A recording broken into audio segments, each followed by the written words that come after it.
Angular momentum बताया था, उसके कुछ क्वेश्चन हमने दिए थे करने के लिए, हो गए। हमने टॉप बताया था और एंगुलर मोमेंटम बताया था। अब ऐसा है, कुछ अगली चीज बताने आ रहे हैं, equilibrium of the system. Equilibrium of system.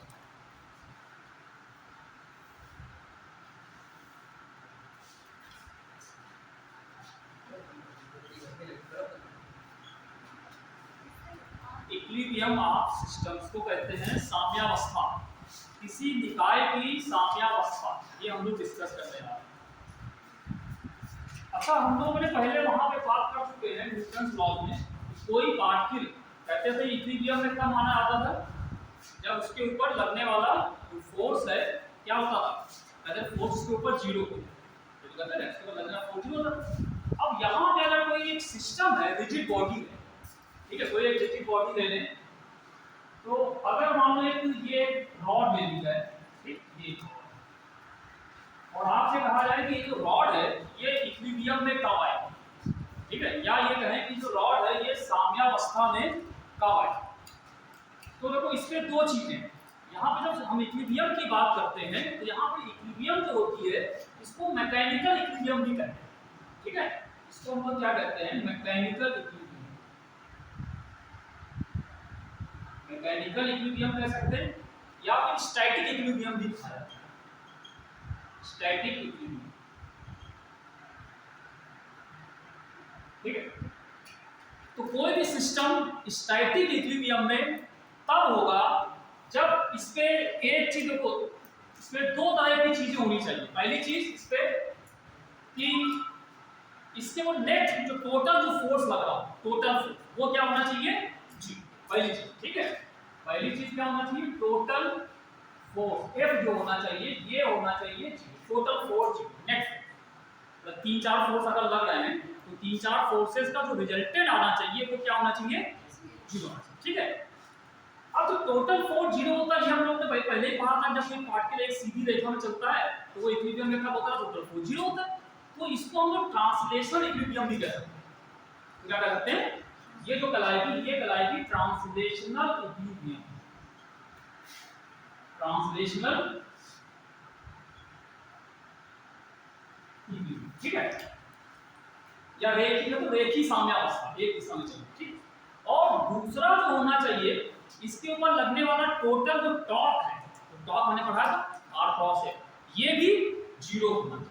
मतलब ये होना चाहिए इसके ऊपर नेट टॉर्क, यानी कि ये टाउ बराबर दो तरह के, इसमें एक वाली चीज टोटल लगने वाला फोर्स जीरो और टोटल टॉर्क भी जीरो होना चाहिए।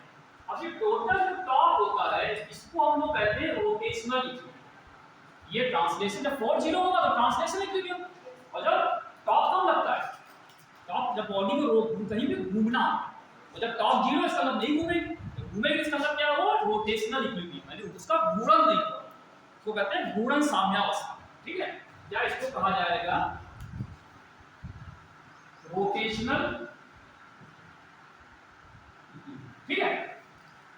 तो अगर कोई भी बॉडी आपसे कहें कि मैकेनिकल इक्विलिब्रियम में कब होगी या स्टैटिक इक्विलिब्रियम में कब होगी, तब इसमें दो तरह की इक्विलिब्रियम होगी। पहली चीज ट्रांसलेशनल इक्विलिब्रियम और दूसरी कौन सी चाहिए, रोटेशनल।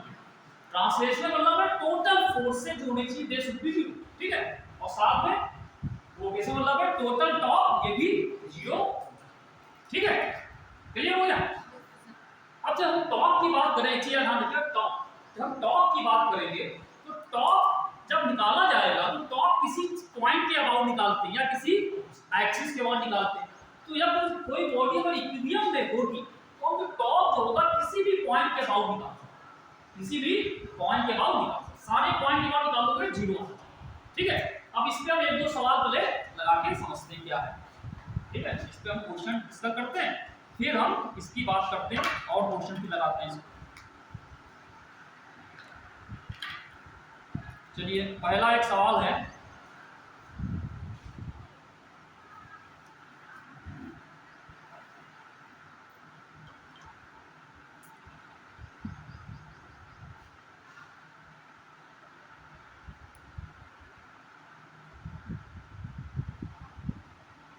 जैसे अगर आपसे कहें कि एक सवाल लिखिए पहले आप, ठीक है। A block of height h, a block of height h is projected, a block of height h is projected along a rough surface, along a rough surface of coefficient of friction mu, of coefficient of friction mu, of coefficient of friction mu, ठीक है। जैसे हम diagram देखो बना रहे हैं, इससे आप समझ सकते हैं ये एक ब्लॉक है, ठीक है। ब्लॉक ऑफ हाइट h, इस ब्लॉक की जो हाइट है, ये ऊंचाई, ये इसकी जो हाइट है ये h, ठीक है। Is projected along the rough surface, surface कैसा रफ है यानी कि इसमें फ्रिक्शन होगा, ठीक है। Rough surface of coefficient of friction mu, ठीक है। अच्छा फिर कहें the point of application, the point of application of the normal force, the point of application of the normal force, the point of application of the normal force x बराबर, x बराबर, देखो option क्या क्या लिखो, पहला लिखा हुआ है h अपॉन म्यू जी, ठीक, पहला ऑप्शन। दूसरा लिखा हुआ है h म्यू अपॉन g, तीसरा ऑप्शन है h म्यू बाय 2 और चौथा है g, ये तेरा ये सब, ठीक है। तो देखो जो भी हमने समझाया आपको इक्विलिब्रियम वो देखते हैं कि एक बॉडी थी, ये ब्लॉक है, इसकी ऊंचाई h है, इसको क्या किया गया यहाँ पे एक v वेलोसिटी से इसको प्रोजेक्ट कर दिया, ये v वेलोसिटी से जा रहा है, v वेलोसिटी, ठीक है। तो सवाल ये पूछा गया, हाँ और ये सरफेस है, ये सरफेस ये जो बना हुआ है ये सरफेस, ये रफ सरफेस, खुरदरा सरफेस है, ठीक है। जब खुरदरा सरफेस होगा तो इसमें फ्रिक्शन लगेगा, तो इसमें फ्रिक्शन लगेगा, तो ये कह रहे हैं इसके ऊपर the point of application of the normal force, तो इसमें जो नॉर्मल फोर्स लग रहा होगा वो किस जगह लगेगा, not point of application of the normal force, x की वैल्यू निकालनी, x कहां पे लगेगी, अब बताओ कहां पे लगेगा। देखो इसमें सवाल क्या है, ये सामने डायग्राम, अब तो अभी हमने पढ़ा इस चीज को ध्यान में रख करके इसकी जितनी एनालिसिस कर सकते हैं करो, बताओ इसमें कितने फोर्स लग रहे हैं, इस पे कितने फोर्स लग रहे हैं, mg लगेगा एक, ठीक है। तो पहली चीज तो होगा इसका mg कहां पे लगता है, mg कहां पे लगेगा, सेंटर ऑफ ग्रेविटी या सेंटर ऑफ मास भी कर सकते हैं, वैसे centre of gravity centre of mass दोनों अलग, अभी सेंटर ऑफ ग्रेविटी बताते हैं, centre of gravity centre of थोड़ा सा अंतर होता है, लेकिन वैसे हम जहां पे ज्यादातर इसको कई जगह पे एक ही जगह मान, तो इसका जो सेंटर होगा यहां पे इसका mg लगा, ठीक है। अब कह रहे हैं इसके ऊपर रिएक्शन भी लगेगी, तो रिएक्शन कहां पे लगेगी, यहीं पे लगेगी, ये कहना चाहेंगे। अगर हम रिएक्शन को इसी जगह मान लें, अगर यही मानना हो तो पूछ क्या है, पूछो सवाल में क्या लिखा हुआ है कि रिएक्शन कहां पे लगेगी ये पूछ रहा है, अगर रिएक्शन वहीं पे लग रही होगी तो पूछता है क्यों, ठीक है। अब कहो कि पहली चीज ये रिएक्शन वहां पे क्यों नहीं लगेगी, पहले ये ठीक है, सवाल ये है क्यों लगेगी। अगर हम रिएक्शन को यहां पे मान ले तो आप कहते हैं मान लो रिएक्शन ये हम पे करते हैं, ठीक। अच्छा दो फोर्स ये हो गए और वो तीसरा फोर्स लगेगा, हां फ्रिक्शन लगेगा, किधर लगेगा, मुझे लगेगा वेलोसिटी, क्योंकि इधर मूव कर रहा है तो फ्रिक्शन हमेशा अपोज लगेगा, तो इसका मतलब इसके ऊपर एक फ्रिक्शन जो फ्रिक्शन फोर्स नीचे लग रहा होगा ये Fs, ठीक है। अच्छा अब एक चीज बताओ, ये फ्रिक्शन फोर्स जो होगा ये कौन सा होगा, स्टैटिक फ्रिक्शन, स्टैटिक कि काइनेटिक या डायनामिक फ्रिक्शन, ये मूव कर रहा है, ये गति कर रहा है ना, वेलोसिटी भी चल रहा है, क्या लिखा हुआ है v वेलोसिटी से इसको प्रोजेक्ट किया गया, यानी कि v स्पीड से चल रहा है। जब कोई बॉडी मोशन में होती है उसमें कौन सा फ्रिक्शन फोर्स है, काइनेटिक फ्रिक्शन या डायनामिक फ्रिक्शन, तो इस पे डायनामिक फ्रिक्शन लगेगा, तो ये जो लगेगा F के लगेगा, ठीक है। अब वो कहां पे लगेगा, वो तो यहां पे लगेगा, यहां, ठीक। अब जरा देखो अब क्या ये इक्विलिब्रियम में है, घूम तो रहा नहीं, रोटेट तो कर दे रहा है। रोटेट करने इसका मतलब इस पे क्या होना चाहिए, रोटेशनल इक्विलिब्रियम में तो है पक्का पक्का। ये घूम रही है तो ये सीधी चल रही है, जब सीधी चल रही है और ये वेलोसिटी v भी लग रही है, वेलोसिटी भी है, तो वेलोसिटी v को यहाँ पे कांस्टेंट माना है। ठीक, अब देखो अगर कोई कांस्टेंट वेलोसिटी चलता है तो उस पे फोर्स लगता है। कोई बॉडी अगर कांस्टेंट वेलोसिटी से चल रहा है तो उस पे कोई फोर्स लगेगा। न्यूटन का फर्स्ट लॉ क्या कहता है, अगर किसी बॉडी की वेलोसिटी कांस्टेंट है तो लगने वाला फोर्स क्या होना चाहिए, कि कोई बॉडी जो है तब तक कांस्टेंट वेलोसिटी चल सकता है जब तक कि उसके बाहर से कोई फोर्स न लगे। इसका मतलब वेलोसिटी कांस्टेंट और फोर्स क्या होना चाहिए, इसका मतलब इस पे टोटल फोर्स 0 होगा। तो फोर्स 0 है तो इसका मतलब क्या हुआ, ट्रांसलेशन इक्विलिब्रियम में भी होगा। ठीक, पहली चीज तो ये। दूसरी चीज ये घूम भी नहीं रहा, रोटेट कर रहा है, ठीक है, तो रोटेशनल इक्विलिब्रियम पे भी आ जाएगा। ठीक है, तो अगर ये रोटेशनल इक्विलिब्रियम में है तो आपको पहली चीज देखो, आपका ट्रांसलेशन इक्विलिब्रियम में टोटल फोर्स 0। तो फिर कौन कौन से फोर्स लगे यहाँ पे, एक फोर्स इसके ऊपर लग रहा है, एक फोर्स यहाँ पे नीचे लग रहा है। ठीक, एक फोर्स ऊपर लग रहा है, एक फोर्स नीचे लग रहा है। तो अब ये दोनों क्या होने चाहिए, ये दोनों बैलेंस करने चाहिए। इसका मतलब n बराबर क्या होना चाहिए, n बराबर mg। पहली चीज तो ये हो जाएगा, n बराबर mg होना चाहिए। ठीक है, अच्छा अब दूसरी चीज, अगर हम इसको आपसे कहें कि इसके रोटेशनल इक्विलिब्रियम में, तो रोटेशनल इक्विलिब्रियम में इसके टोटल टॉर्क 0 होना चाहिए। अब देखिए टॉर्क क्या है, अगर आपसे कहें इसका तो सेंटर ऑफ मास को c मानते हैं, ये इसके अबाउट इसका लगने वाला टॉर्क होगा, तो इसके अबाउट कितने फोर्स लग रहे हैं, एक फोर्स ये लग रहा है, एक फोर्स ये लग रहा है और एक फोर्स ये लग रहा है। इसका मोमेंट इसके अबाउट कितना होगा,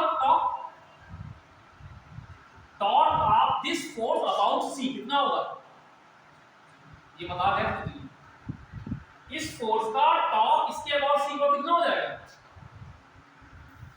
0, क्योंकि कहां से ला रहा है। फिर टॉर्क का फॉर्मूला क्या होता है, टॉर्क बराबर r प्लस f। ठीक है, या इसको है r f sin theta. r और f में एंगल अगर 0 होगा थीटा तो ये 0 है, तो r किधर है, अगर आप यहीं से निकालोगे r यहीं से नापोगे। ठीक है, और एक कहां जा रहा है, वो सेंटर ऑफ मास से ही जा रहा है, तो r और f दोनों एक ही दिशा में जाएंगे, तो क्या होगा, इसका 0 यहां पे जस्ट इसको r यहां पे 0 आ गया, इस सेंटर ऑफ मास से जा रहा है, r 0 हो गया तो टॉर्क 0 हो जाएगा। तो इसका टॉर्क कितना है mg का, वो भी 0। तो ये तो टॉर्क 0 हो गए, लेकिन इसका टॉर्क कितना होगा, fk का, f तो लग रहा है, इसका टॉर्क इसके बाद कितना आएगा, fk का। फ्रिक्शन फोर्स का टॉर्क कितना होगा, torque due to the friction force. ये सब भूल गए हम, तो r लिख देना, rf sin थीटा। और हमने ये बताया था, या तो इसको rf भी कर सकते हो, rf बताया था। rf क्या होता है कि फोर्स की परपेंडिकुलर डिस्टेंस, फोर्स हमारा कितना लग रहा है, fk लग रहा है, इसकी यहां से परपेंडिकुलर डिस्टेंस यही तो होगी, ये परपेंडिकुलर डिस्टेंस होगी, फोर्स लग रहा है, और इस फोर्स की यहां से सेंटर ऑफ मास से परपेंडिकुलर डिस्टेंस, लंबवत दूरी कितनी होगी, ये, और ये कितनी है, ये अगर h हाइट है ये कितना हो जाएगा, h/2 होगा। तो इसका फ्रिक्शन कितना फोर्स लग रहा है इसके ऊपर, fk का, fk into h/2, ये इसके ऊपर इसका मूवमेंट होगा, ये इसका टॉर्क इसके बाद। अब ये जो फोर्स होगा इस c के अबाउट देखें, जैसे आपने कहें कि इस बॉडी को c पे पकड़ लो यहां से, और इसके ऊपर ये फोर्स ऐसे लगाओ, ऐसे घुमाओ, तो ये किधर घूमेगी, वो इसके ऊपर यहां पकड़ लो इसको, इसको यहां से घुमाओ तो किधर घूमेगी, ये इसको ऐसे घुमाएगा, यानी किधर घुमाएगा, ये कह रहा है क्लॉकवाइज घुमाएगा, इसका मूवमेंट कितना आएगा, क्लॉकवाइज। ठीक है, इसका मतलब ये बॉडी को ऐसे घुमाने की कोशिश कर रहा है, इसको घूमना चाहिए, लेकिन कहां घूम रही है, नहीं घूम रही है। इसका मतलब इस पे कहीं ना कहीं एक टॉर्क और लग रहा होगा जो इसको इधर घुमा रहा होगा, तो बैलेंस करेगा। ठीक है, उसको बैलेंस करने के लिए n जो होगा वो यहाँ पे नहीं, n जो होगा यहाँ से हट जाएगा। और देखो अगर हम n को यहाँ के बजाय थोड़ा सा आगे उठ के यहाँ से लगा दें, अब क्या होगा, अगर आपसे कहें ये यहाँ पे, और मान लो इस n की इस सेंटर ऑफ मास से दूरी x हो गई। ठीक है, तो अब बताओ n का इसके अबाउट मूवमेंट कितना हो सकता है, n का इसके अबाउट c के अबाउट कितना मूवमेंट होगा। जैसे आपने fk का मूवमेंट c के अबाउट निकाला, कितना निकाला, fk इनटू इसकी परपेंडिकुलर डिस्टेंस, वैसे इसका मोमेंट इसके अबाउट कितना होगा, एंड का मोमेंट सी के अबाउट कितना होगा, अभी बताया कितना फोर्स लग रहा है और उस फोर्स की यहां से परपेंडिकुलर डिस्टेंस, इस फोर्स की यहां से परपेंडिकुलर डिस्टेंस कितनी है, x ही तो है, वैसे इस फोर्स परपेंडिकुलर एक x आएगा तो कितना आ जाएगा a x इसका मोमेंट। अब आपसे कहें कि अगर आपसे कहोगे इस c पे x को पकड़ा हुआ है हमने और ये जो फोर्स है इस बॉडी को किधर घुमाने की कोशिश करेगा, ये अगर यहां पकड़ लो इसको यहां फोर्स लगाओ ये किधर घूमेगा, इसको ऐसे ऐसे घुमाएगा, ये किधर होगा एंटी क्लॉकवाइज। अब ये इसको बैलेंस करती है तभी ये रुका हुआ है, इसी वजह से जो रिएक्शन फोर्स होगी वो इस जगह ना जा करके यहां से, समझ आया, क्लियर हो गया। ये जो पूछा गया उसमें कि वो क्या सवाल था कि वो कहां से पास हो रही है इक्विलिब्रियम से, ये the point of application of the normal force, तो नॉर्मल फोर्स है उसका पॉइंट ऑफ एप्लीकेशन कहां पे है, अगर पॉइंट ऑफ एप्लीकेशन को यहीं पे लगा देते तो ये इक्विलिब्रियम में ना, तो इक्विलिब्रियम में रहने के लिए जो नॉर्मल फोर्स होता है वो थोड़ा सा शिफ्ट करता है, वो आगे पीछे शिफ्ट कर लेता है कि इक्विलिब्रियम में रखते हैं, क्लियर हुआ। तो ये कहां से आएगा, यहां से, और इसका इसके अबाउट टॉप जो लग रहा है वो किसको किधर घुमा रहा होगा, ये एंटी क्लॉक, ठीक है। तो एंटी क्लॉकवाइज हमने उस दिन बता के गए थे, क्लॉकवाइज जो होता है उसकी साइन हम लोग माइनस लेते हैं और एंटी क्लॉकवाइज को प्लस लेते हैं, तो टोटल इसमें कितना आ जाएगा, ये वाला जो क्या था ये क्लॉकवाइज था, ये हो गया ये क्लॉकवाइज में मतलब माइनस साइन हो जाएगा और ये वाला हो जाएगा प्लस हो जाएगा, ये मिल करके टोटल टॉप 0, ठीक है। अच्छा अब इसको बराबर दो, तो ये माइनस है इसको उधर करो तो इसका मतलब nx बराबर fkh, ठीक है। और यहां से fk की वैल्यू कितनी होती है, fk बराबर बताओ कितना होगा, fk फ्रिक्शन फोर्स कितना होता है, फ्रिक्शन फोर्स कितना होगा, भूल गए तो ये सारे सवाल याद कर देखो,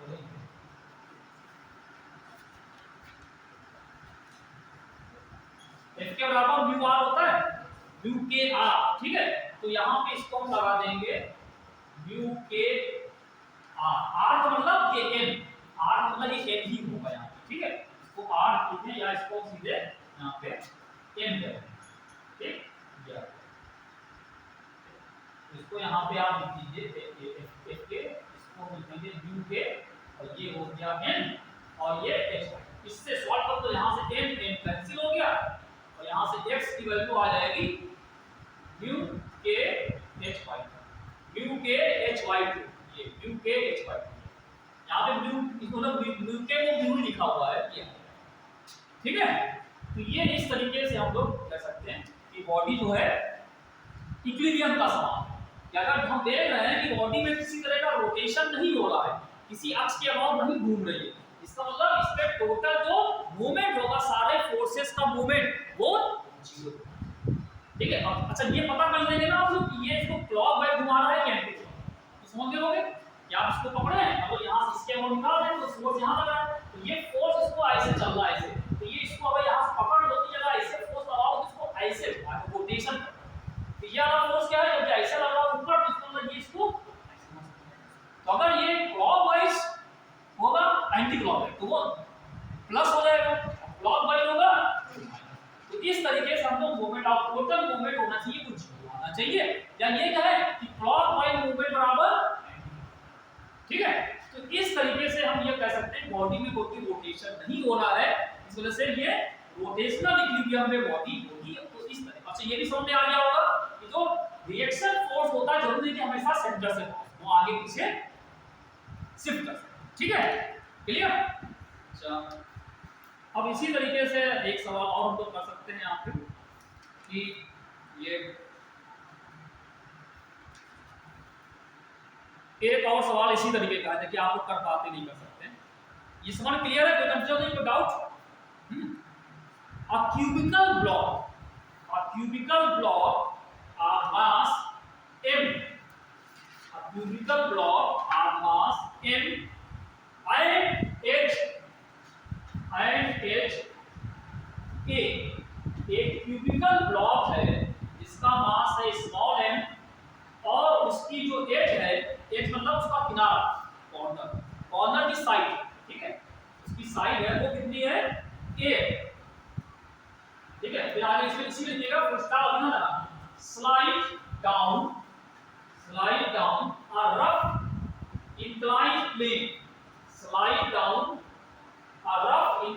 plane of inclination theta,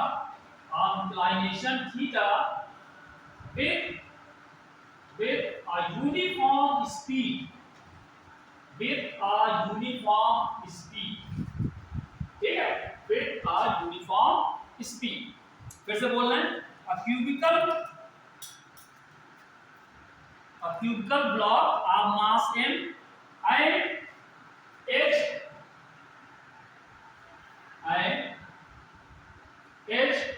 a slide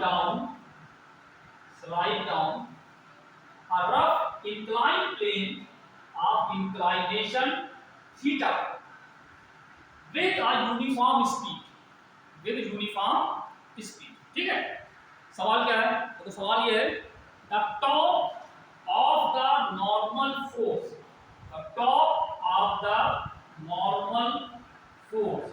इस पे नॉर्मल फोर्स लग रहा है, उसका टॉप बताना है। Top of the normal force acting on the block about its centre,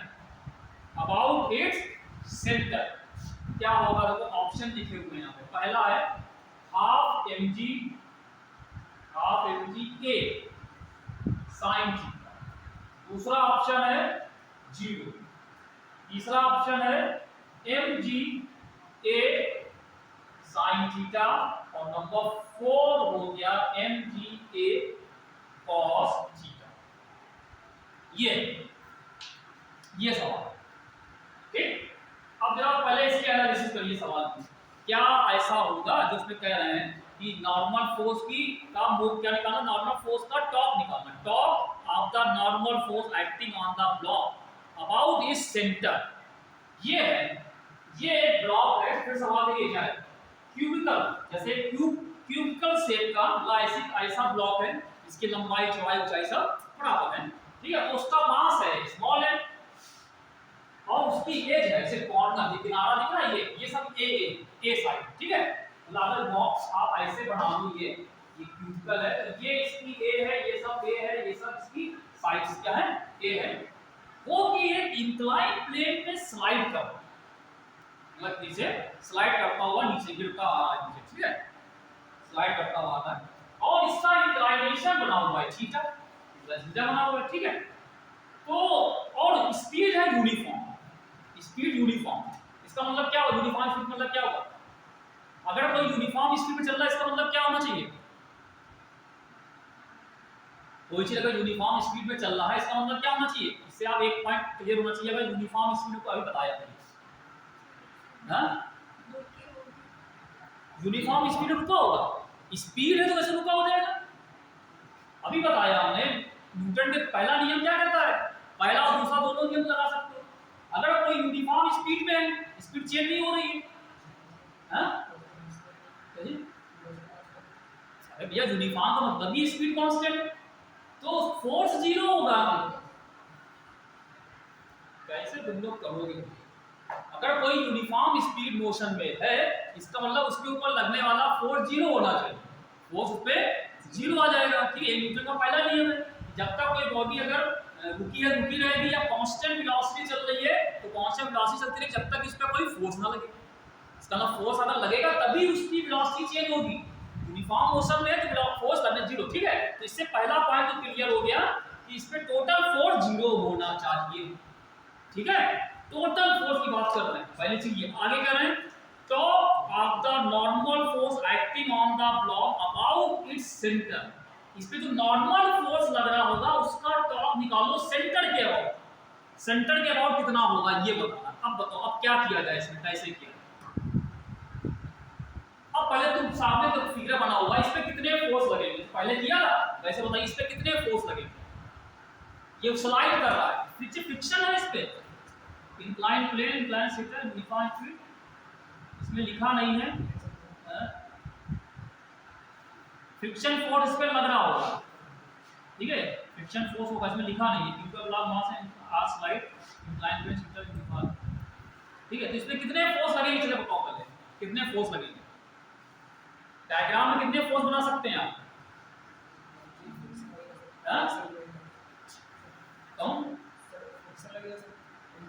सबसे पहले तो इसका mg लगेगा, तो सेंटर ऑफ मास अगर c ले लें तो वहां पे सेंटर ऑफ मास से नीचे की तरफ एक फोर्स इसका mg लग रहा होगा, वो कितना आ जाएगा mg नीचे आएगा, ठीक। और ये किधर स्लाइड कर रहा है, इधर चल रहा है, कौन आ रहा है क्या, बात कर लो। तो अगर ये नीचे इधर स्लाइड कर रहा है, इधर स्लाइड कर रहा है, तो इसका मतलब अगर स्लाइड कर रहा है तो इसका इसके ऊपर अगर हम आपसे कहें कि फ्रिक्शन, अगर पहले तो मानते फ्रिक्शन नहीं, मतलब मान लो फ्रिक्शन इस पे लिखा नहीं है लेकिन फ्रिक्शन होना पड़ेगा।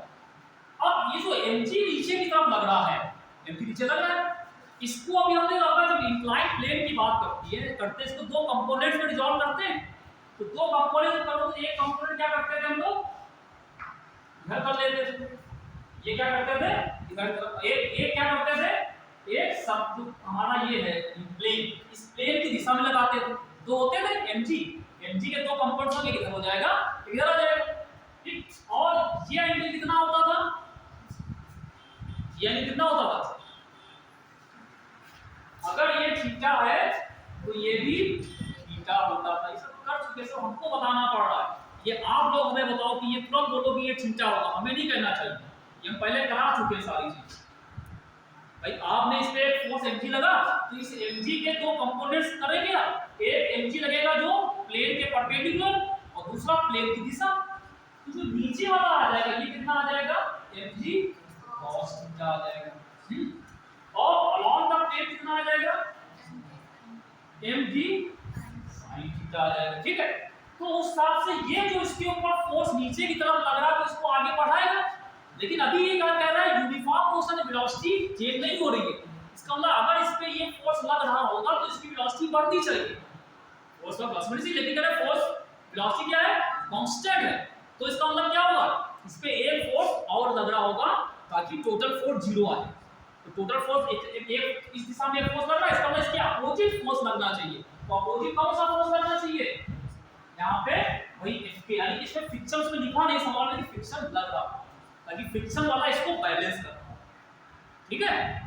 और इसकी इसी तरह से इसकी नॉर्मल लगेगी, नॉर्मल, ठीक है। अब देखो फिर वही काम करते हैं, अगर हम नॉर्मल को जैसे पहले करते थे, अगर हम नॉर्मल को यहाँ से मान लें, यहाँ से मान लें जो जनरली हम लोग मानते आए हैं अभी तक, ठीक है, तब क्या होगा देखो, पहली चीज क्योंकि इस पे सवाल को फिर से पढ़ लीजिए आप, इसमें लिखा हुआ है बॉडी जो है यूनिफॉर्म मोशन में चल रही है, स्पीड कांस्टेंट, स्पीड कांस्टेंट होने का मतलब है इस पे कोई फोर्स नहीं लगना चाहिए, टोटल फोर्स 0 आना चाहिए, लेकिन हमने देखा एक रिजल्टेंट फोर्स था mg वाला जो कंपोनेंट भी इधर लगा जो इसकी वेलोसिटी बढ़ाएगा, ठीक है, लेकिन वेलोसिटी नहीं बढ़ रही है, इसका मतलब ये इसके अपोजिट भी फोर्स लग रहा होगा F ठीक है, इसी इसका मतलब होना चाहिए कि mg sin थीटा बराबर F के बराबर, ये टोटल फोर्स 0 हो जाएगा तो वेलोसिटी कांस्टेंट रहेगी, ठीक है। अच्छा, और इसी तरीके से इसका मोशन इधर भी नहीं हो रहा है, इधर ना इधर जा रहा है ना इधर जा रहा है, तो n बराबर किसके हो जाएगा, n बराबर mg cos थीटा, ये इसको बैलेंस करेगा, ठीक है। तो ये तो हमने दो चीज निकाली है, ये क्या निकाली है, ट्रांसलेशनल इक्विलिब्रियम हो गया।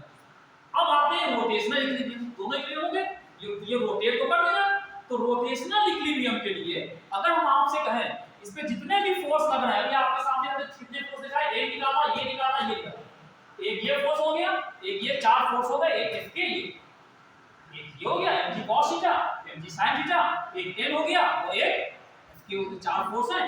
तो ये चारों जो फोर्स इस पे लग रहे हैं इनका moment centre of mass c के अबाउट निकालो, क्या आना चाहिए, 0 आना चाहिए, ठीक है, क्योंकि ये रोटेट कर दिया है, तो अब एक एक करके निकालो, इसका मोमेंट c के अबाउट कितना होगा, ये c से ही पास हो रहा है, यहां से r 0 होगा, ये 0 होगा, ये जो mg cos थीटा ये यहां से जा रहा है, इसका मोमेंट भी 0 आ जाएगा, बचा क्या, जो यहां से ये पास हो रहा था ये, इसका मोमेंट कितना आ जाएगा यहाँ पे mg, ये जो यहाँ पे लगेगा, इसका c के अबाउट निकालना था, किसके अबाउट निकालना था, ये देखो c के अबाउट निकालना था, क्या था, अबाउट सेंटर का the torque of the normal force, torque of the normal force acting on the block about its center, अच्छा about its center यहाँ पे, ठीक है, torque of the normal, जो normal force लग रहा है उसका टर्म, हाँ, अच्छा अब इसका भी कितना होगा mg sin थीटा का टॉप कितना हो जाएगा c के अबाउट mg sin थीटा का टॉप इसके अबाउट कितना होगा c के अबाउट ये भी 0 क्योंकि वो भी यहां से पास होगा। ठीक है, तो 3 का तो मोमेंट 0 आ गया, टॉप 0 हो गया। अब बचा कौन सा fk। fk का c के अबाउट कितना मोमेंट होगा fk का fk की जो लाइन ऑफ एक्शन है वो c से नहीं पास हो रही है। ठीक है, अब वो इससे कुछ दूरी पे है। ठीक है, तो क्या करते थे जितना फोर्स होता था उसकी c से परपेंडिकुलर डिस्टेंस निकालते थे। तो कितनी परपेंडिकुलर डिस्टेंस है fk की यहां से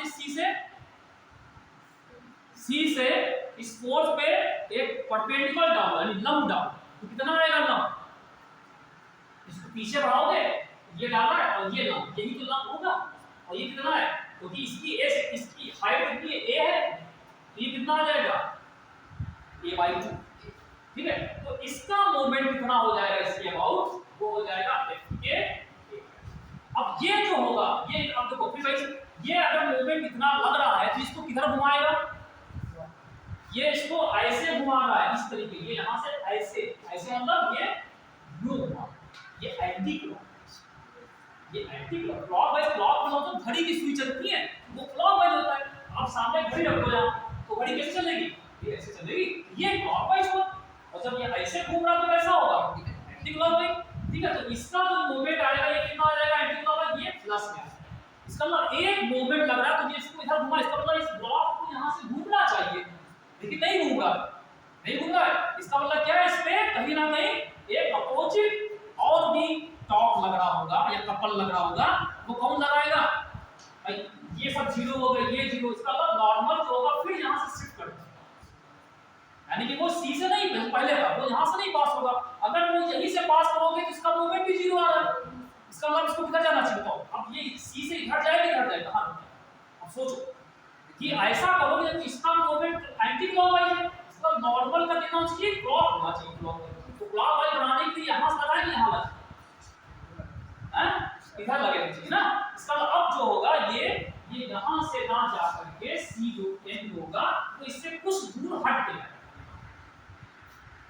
अब जब यहां से जाएगा तो मान लो इसकी यहां से c से दूरी है वो मान लो x होगी। ठीक है, तो इसका इसके अबाउट कितना मोमेंट आएगा a x।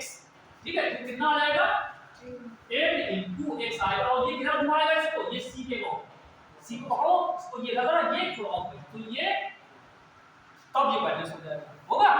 इसका मतलब ये हो गया और ये क्लॉकवाइज है, इसका इसका साइन क्या होगा माइनस, ये फिर करके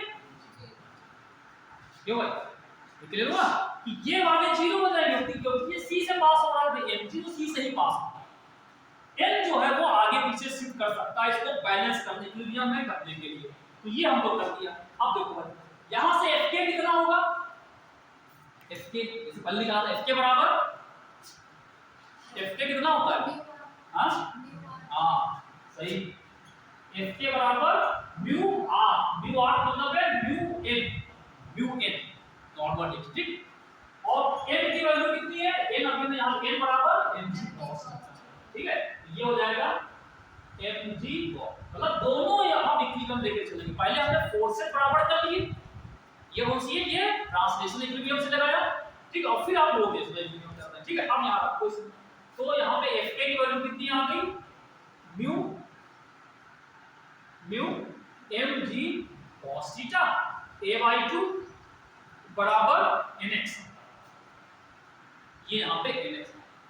ठीक है, सवाल क्या था, सवाल तो लास्ट लाइन पढ़ो, लास्ट लाइन क्या है, torque of the normal force, देखा हमको क्या निकालना, torque of the normal force का टॉर्क निकालना है c के बाद, तो टॉर्क कितना है n x को टॉर्क करें, तो n नहीं निकालना, जब x नहीं निकालना था टॉर्क, उसका टॉर्क निकालना है, टॉर्क कितना था n x, यानी n x ही निकालना है, तो n x टॉर्क कितना आएगा, ये आ जाएगा इसमें कहीं है, तो वो हाफ mg है a cos, और यहां पे u भी आना चाहिए, इसमें u नहीं लिखा है क्या, इसमें हाफ mg, ये half mg cos theta, u को क्या से u नहीं किया,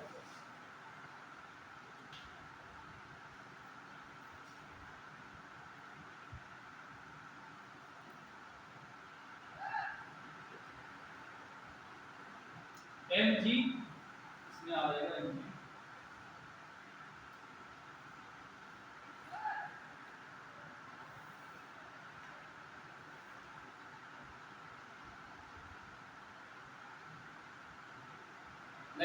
इसमें ये mg, ये यहाँ म्यू भी होगा, यहाँ पे म्यू होगा, ठीक है, तभी ये आया, ठीक है।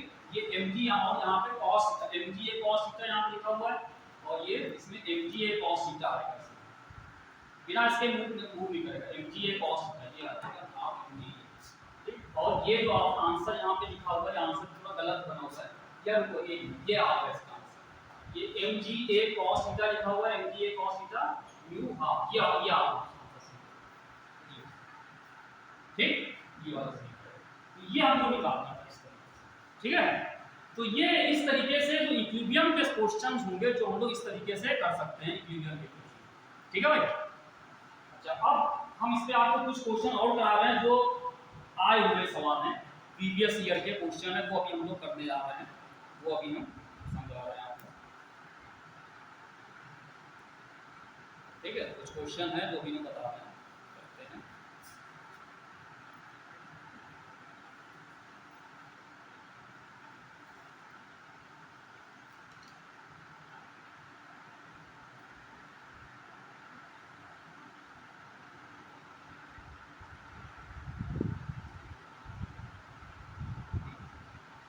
चलो एक सवाल लगाते हैं,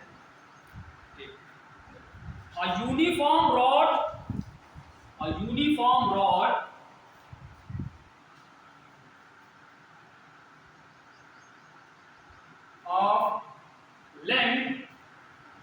rod of length 200 centimeter, uniform rod of length 200 centimeter and a mass 500 gram, and a mass 500 gram is balanced on a bench, at 40 centimeter mark, at 40 centimeter mark। जब सवाल कभी इसमें डायग्राम बनाते तो कभी देखो,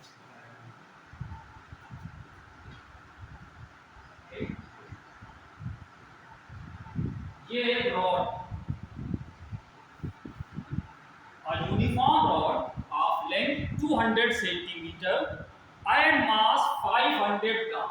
ये पूरी जो रॉड है इसकी लंबाई दे रखी है 200 सेंटीमीटर, लंबाई 200 सेंटीमीटर है, और इसका जो टोटल रॉड का मास है वो 500 ग्राम, ठीक है, ठीक है ना। इस balance on a base, base का मतलब होता है एक जैसे खूंटी टाइप की हो गई, ठीक है, या एक सपोर्ट कहते हैं, ठीक है। यहाँ पे एक सपोर्ट लगा था, इसलिए यहाँ पे हम यहाँ पे एक सपोर्ट ऐसे लगा था, ये रखा है, ये सपोर्ट हो गया, यहाँ पे हमने इसको सपोर्ट, ये इसकी बेस जहाँ पे इसको रोका, ठीक है। तो इसको यहाँ पे एक इसको बेस लगा के इसको रोक दिया गया, ठीक है। और यहाँ पे जो बेस थी, यहाँ पे इसको लगाया गया था बेस, यहाँ ये बनी, ये मान लो ये बेस है, यहाँ पे इसको रोका गया, और जहाँ पे इसको रोका गया था वहाँ पे इसकी जो दूरी है वो 40 सेंटीमीटर पे इसको रोका गया है, 40 सेंटीमीटर निशान है, मतलब इसकी जो दूरी होगी यहाँ से 40 सेंटीमीटर पे बेस पे इसको बैलेंस करना, ठीक है। अब वो कैसे बैलेंस है तो लंबाई ज़्यादा यहाँ पे गिर जाना चाहिए, लेकिन इसमें और भी चीजें हैं, अभी समझने क्या है आगे के और एक फोर्स लग करेंगे।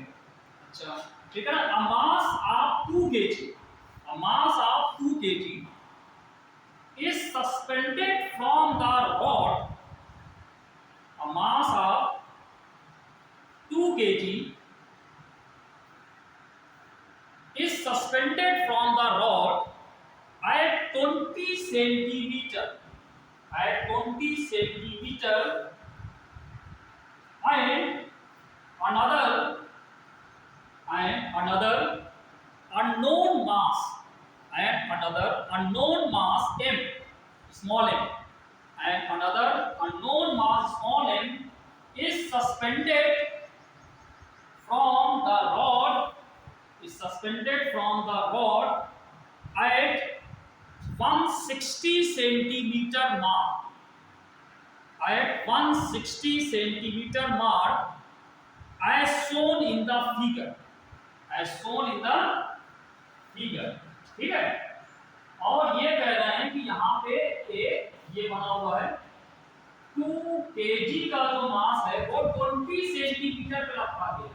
ये 20 सेंटीमीटर पे 2 kg का मास है, ये भी लटका दिया गया, ठीक है, हैंग कर दिया गया, ठीक है। Mass of 2 kg is suspended from the rod at 20 centimeter and another, एक और मास है, another unknown, मतलब वो मास हमें पता नहीं, unknown मास है, another mass unknown m is suspended from the rod at 160 centimeter mark, जिसको 160 सेंटीमीटर यहाँ पे कहीं होगा 160 सेंटीमीटर, यहाँ पे एक m मास और लटका दिया गया। इसकी जहाँ पे दूरी यहाँ पे कितना लिखा हुआ है, यहाँ पे 160 सेंटीमीटर ये रखा गया, ठीक है। अब देखो क्या पूछ रहा है,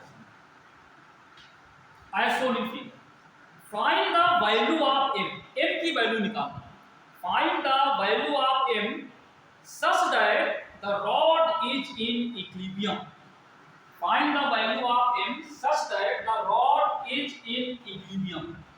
हमको m की वैल्यू निकालनी है इस तरीके से कि जो रॉड इक्विलिब्रियम में है, और g की वैल्यू कह रहे हैं कि आप 10 मीटर पर सेकंड स्क्वायर, g ले लीजिए 10 मीटर पर सेकंड स्क्वायर, ठीक है। ये आपका सवाल है, अब बताओ कैसे होगा। ऑप्शन, पहला ऑप्शन लिखा हुआ है 8/12 1/12 kg, दूसरा हो गया 1/2 kg, थर्ड है 1/3 kg, और फोर है 1/6। कौन सा सही होगा, ये बताओ भाई क्या किया। कितनी चीजें हैं इसमें, कितनी चीजें हैं, पूरी पूरी एक रॉड है, एक रॉड है। तो अगर वो रॉड अगर कैसी होती है, अगर आपसे कहें कि ये रॉड है, अकेली रॉड हो, तो ये किसको कहां पे रोकोगे, अगर इसको रोकना चाहो कहां रोकोगे, बीच का मतलब है जहां पे इसका वेट जा रहा है, ठीक है। अगर यूनिफॉर्म होगी सेंटर से वेट पास होगा तो हाँ, अगर नॉन यूनिफॉर्म है तो उसमें कहीं और से पास हो रहा होगा, जहां से वेट जा रहा होगा उसी पे आप फोर्स लगाओगे, यानी उसमें आप ऐसे लगा दो, ठीक है। तो इसको कह रहे हैं कि इन्होंने, अगर ये खाली रॉड होगी तो सेंटर पे ही इसको रोकते, तो खाली रॉड नहीं है, इसका मतलब एक रॉड है, उसका वेट तो होगा ही कुछ ना, और वो कहां से पास होगा, यूनिफॉर्म है वो कहां से पास हो रहा होगा, इसका जो सेंटर होगा वो सेंटर कहीं यहाँ पे कहीं होगा, तो यहाँ से इसका वेट ज्यादा होगा। वेट कितना है इसका, 500 ग्राम है, तो 500 ग्राम का मतलब हो गया केजी में कितना हो जाएगा, हाफ केजी, ठीक है। हाफ केजी कह लें या आप कहें 0.5 केजी, ठीक है। इसको जी से मल्टीप्लाई, तो ये इसका वेट यहाँ से जा रहा होगा सेंटर से, ठीक है। और उसके बाद कह रहे हैं इसके को दो वेट और दो मास और लगा दिए, एक हमने 2 लगाया, एक भी लगाया, जब दो लगा दोगे m लगाया m केजी का, तो एक हमने 2 केजी लगाया, तो इनको जब लगाओगे तो हम इसको, इसका जो बैलेंस होगा वो यहाँ से नहीं होगा, कहीं और से, तो वो कहाँ पे आ रहा है, यहाँ पे आ रहा है, ठीक है, क्लियर। तो ये दो तो इसमें दिखे थे डायग्राम में, एक हमने उसका वेट लगा दिया, और कोई वेट लगे, फोर्स लगेगा इसके ऊपर, इसके अलावा और कोई फोर्स लगेगा, हैं, तो ग्रेविटी तो ये mg लगा हुआ है, ये ग्रेविटी mg लगा दिया ना, और कोई लगेगा इसके अलावा, ग्रेविटी के अलावा, ग्रेविटेशन तो हो ही गया भाई, तो ये 2 kg और एक m kg यहाँ पे हो गया, और कोई लगेगा, और एक लगेगा, कौन सा, जहां पे ये किसी चीज को टच करता है वहां पे इसकी रिएक्शन आती है, ये वेज को कहां टच कर रहा है, वेज को यहां टच कर रहा है, तो इसकी रिएक्शन जो होगी वो ऊपर, ये n रिएक्शन नॉर्मल जिसको कहते हैं, ये ऊपर लग रहा होगा, इतने यहाँ पे फोर्स लग रहे हैं, इतने फोर्स लग रहे हैं, ठीक है। तो अब हमको m की वैल्यू निकालनी, तो साहब कह रहे हैं, ये बता रहा है कि m को हम कहां पे रखें, m को कहां पे रखें कि ये इक्विलिब्रियम में आ जाए, मतलब इसमें m वेट हमको रखना है, अगर उसको कहां पे रखा जाए कि वो इक्विलिब्रियम में आ जाए, लिखा ना m को कहां रखा जाए कि वो इक्विलिब्रियम में आ जाए, कहां गया, find the value of m such that the rod is in equilibrium, m की क्या वैल्यू रखी जाए, नहीं कितनी क्या नहीं रखा है, m दे रखा है, ये दे रखा है, कहां पे रखा है, m 160 kg 160 सेंटीमीटर पे ही इसको लटकाना है, लेकिन इसकी कितनी वैल्यू रखें कि ये इक्विलिब्रियम में आए, सो कहां पे लगाना है, 160 पे ही लगाना है, लेकिन कितनी बल रखनी है कि वो इक्विलिब्रियम में आए। क्या करोगे बताओ, जितने भी फोर्सेस लग रहे हैं सारे फोर्सेस से जो टॉर्क बनेगा, टोटल टॉर्क क्या आना चाहिए, 0 होना चाहिए। ठीक है, रोटेशनल इक्विलिब्रियम लगा दो इसको। ठीक है, अब रोटेशनल इक्विलिब्रियम लगाया जाए इसको, चलो भाई लगाते हैं। 200 लंबाई हो गई, 500 ये हो गया, और ये तो बताओ मोमेंट हम किसके अबाउट निकालें, मोमेंट किसके अबाउट निकालें, मोमेंट किसके अबाउट निकाला जाए, जब हम टॉर्क लगाएंगे तो टॉर्क हमें निकालना किसके अबाउट निकालें, किस पॉइंट के अबाउट निकालने को देखना पड़ेगा। तो बताओ किसके अबाउट निकाला जाए, हैं? किसके अबाउट निकाला जाए, सेंटर ऑफ मास के अबाउट भी निकाल सकते हैं, हम बेस के अबाउट भी निकाल सकते हैं, किसके अबाउट निकालें बताओ, इसमें किसी के अबाउट निकाल सकते हैं। होता क्या है कि हमें ज्यादातर देखो उसके उस पॉइंट के अबाउट लेते हैं जिस फोर्स को हम चाहते हैं वो फॉर्मूले में ना, मतलब इक्वेशन में ना। तो अगर हम लोग आपसे कहें कि C जो सेंटर ऑफ मास C था, इसके अबाउट निकालो, अगर यहां से निकालोगे तो इस वेट का इसके अबाउट मोमेंट कितना आएगा, 0, ये 0 हो जाएगा। ठीक है, और अगर हम यहां के अबाउट निकालेंगे तो ये 0 नहीं होगा, लेकिन यहां से अबाउट निकालोगे तो L का मोमेंट 0 आ जाएगा। लेकिन L हमको दिया तो है नहीं, L कितना है, L दिया तो है, लेकिन वैसे L की वैल्यू निकाल सकते हैं। L बराबर कितना होगा, नीचे कितना वेट आ रहा है, नीचे 1 2 आ रहा है, यहां पे 1.5 आ रहा है, 1 m आ रहा है, और ऊपर n आ जाएगा। ठीक है, तो L बराबर इन तीनों के सम के बराबर कर सकते हो। तो वो आसान ये होगा, हम L के अबाउट और इसके वेज के अबाउट निकाल, तो वेज के अबाउट निकालो तो इसका मोमेंट 0 आ जाएगा। बचा क्या, एक इसका मोमेंट आएगा, एक इसका मोमेंट और एक इसका, 3 आ जाएगा। ठीक है, तो क्या निकालेंगे इसका मोमेंट अबाउट वेज, वेज के अबाउट निकालो। तो इस वेज को अगर कोई देखेंगे वो पॉइंट करते हैं इसके, तो बताओ यहां से इसका मोमेंट कितना होगा, 2 kg का, 2 kg का O के अबाउट मोशन कितना होगा इस वाले का, एक एक करके बताओ। 0, इसका 0 होगा, 2 kg का O के अबाउट, O से इसकी दूरी कितनी है, परपेंडिकुलर डिस्टेंस, समझ नहीं आ रहा है। आपसे कहा जाए कि ये तो फोर्स यहाँ पे 2 kg का वेट यहाँ पे लग रहा है, ठीक है, 2 kg, ये 2 kg इसका मास है, तो वेट कितना आ जाएगा, मास कितना आ जाएगा, वेट कितना होगा, 2g, g से मल्टीप्लाई कर दो, ये नीचे लग रहा है। ठीक, जैसे इसको में क्या था, इसका मास कितना था, 500 था, तो 500 मतलब 0.5 kg, तो 0.5 g से मल्टीप्लाई किया, ये इसका यहाँ पे वेट आ जाएगा। ठीक है, वैसे m होगा यहाँ पे, इसका वेट mg हो जाएगा। अब इसका मोमेंट इसके अबाउट कितना निकालोगे, टॉप कैसे निकालते हैं, टॉप का फॉर्मूला,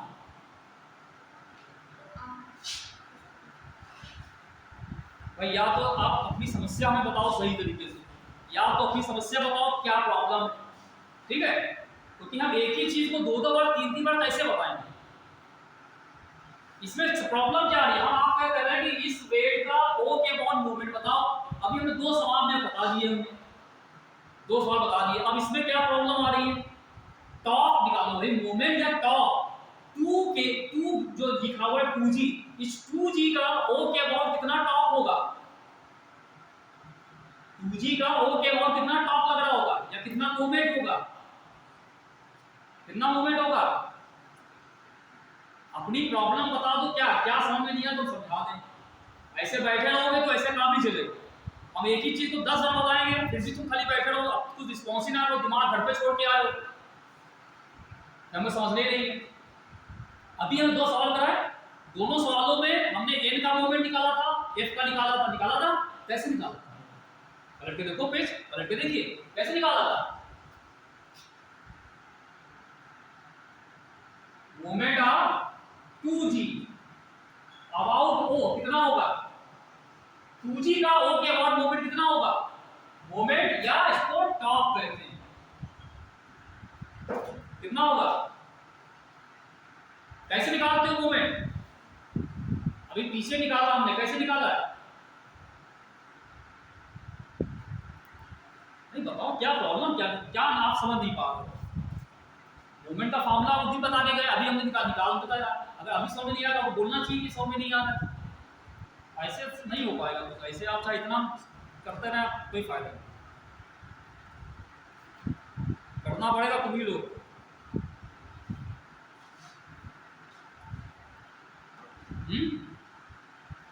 टॉप कैसे निकालते हैं?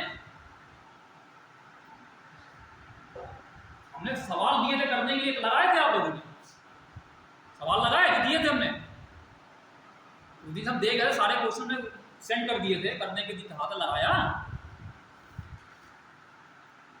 तो क्या करते हैं आप यहाँ पे, टाइम पास करने के लिए आपको,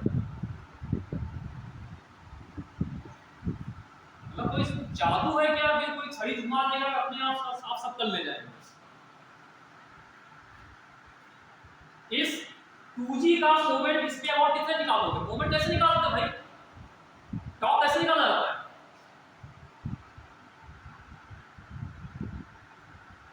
अभी पहले पेज के पढ़ के देखो ना, उसमें एन का कैसे निकाला हमने, इनका नॉर्मल फोर्स का मोमेंट कैसे निकाला था?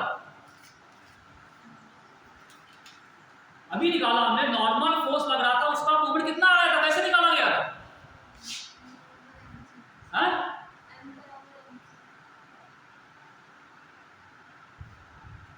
मतलब लिखा हुआ नहीं समझते कि मूवमेंट, हम बोल रहे हैं मूवमेंट मतलब एक बराबर mg बता रहे हैं।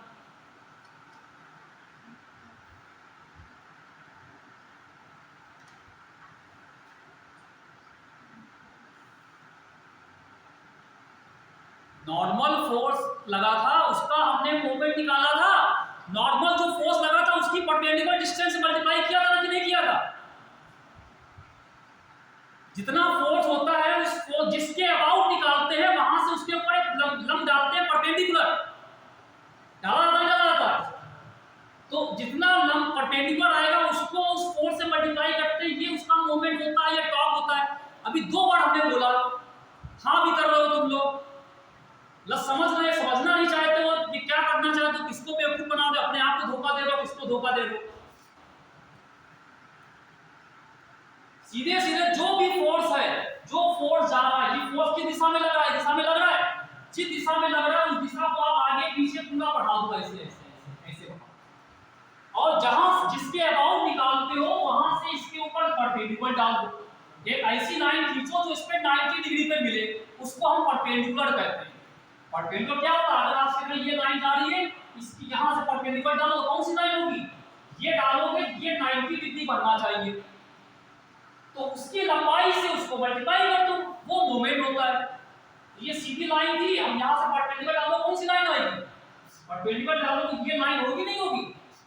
ये, तो ये दूरी कितनी आ जाएगी यहां से? तो ये क्या कर रहा है कि ये जो 2G लगा था 20 सेंटीमीटर लिखा हुआ था उसमें, और ये कितना लगा था 40 सेंटीमीटर। तो अगर ये 40 है, ये 20 है, ये कितना हुआ? ये दूरी कितनी हो गई? ये जो रॉड रखी थी उस रॉड में साफ साफ देखो लिखा हुआ है, रॉड में लिखा हुआ है साफ साफ, उसमें बार बार हमको इसको ओपन करना पड़ा बार बार। A uniform rod of length 200 cm and mass 500 is balanced on a wedge placed at 40 cm mark। ये जो वेज है ये 40 सेंटीमीटर के निशान पे रखी, निशान मतलब है जैसे स्केल होती है, स्केल में अगर 40 सेंटीमीटर यहाँ पे लिखा था वहां पे इसको रखा गया। फिर उसके बाद कर रहे हैं कि एक 2 kg a mass of 2 kg is suspended from the rod at 20 centimetre, 20 centimetre जहां निशान लगा होगा वहां पे 2 kg का ये लटका दिया गया। तो अगर ये 20 मतलब है यहां से दूरी 20 होगी, ये 40 मतलब है यहां से दूरी 40 होगी, और फिर कह रहे हैं यहाँ पे एम जो लगा है वो 160 पे है, तो यहाँ से दूरी 160 हो जाएगी। तो यहाँ से ये दूरी कितनी हो जाएगी? जब ये 40 है, ये 20 से कितना बचा? 20 तो बचेगा भैया, तो कितना आ जाएगा इसका 2G का?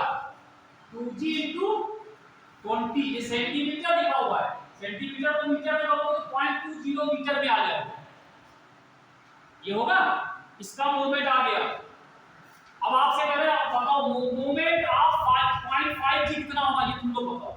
एक हमने बता दिया है, अगला बताओ।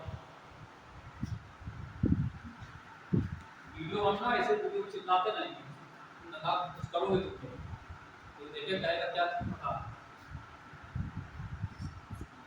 मोमेंट ऑफ 0.5 g अबाउट ओ, बताओ कितना होगा। ओ के अबाउट 0.5 g का कितना मोमेंट होगा?